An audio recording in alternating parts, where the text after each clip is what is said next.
Okay, this is Bill Thomas. We're on a roof in Crofton, Maryland. And the first thing that we're noticing is it's about a 512 pitch. It's a double layer, so there are two layers on the roof. We've got a metal ridge vent at top. Here's what we were called about. This is the original concern of the homeowner. We have some shingles that have blown off.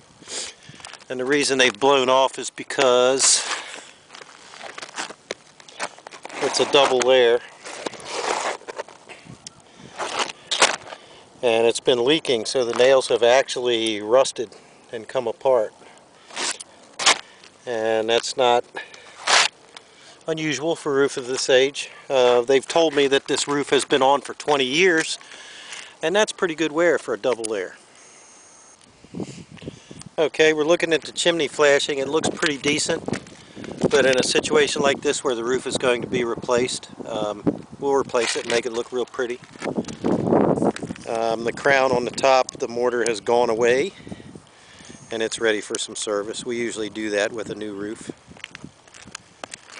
This is a good opportunity to change the ridge vent out to a shingle vent 2, something that looks a little bit better, but we'll give the owner some options.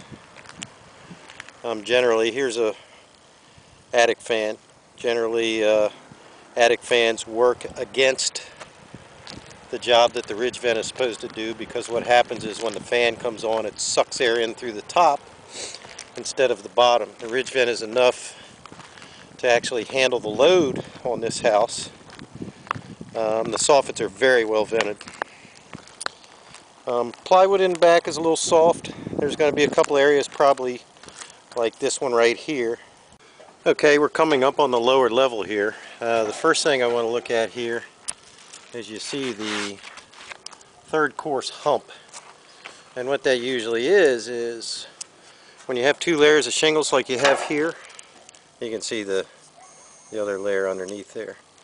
They use two starter courses of shingles, and they usually take one shingle and turn it upside down. The shingle is 12 inches. It goes from here to here. Since you've got double layer here and a double layer on the first one, you actually have 4 shingles here and you have 2 shingles up here, and that's why you always get this big hump right here. That hump tends to hold water. You can see how that's coming up right there. Let's take a look across here. You can clearly see the hump. Sometimes you get plywood damage there. We might luck out and not have any here. Okay, so we're going to go on up.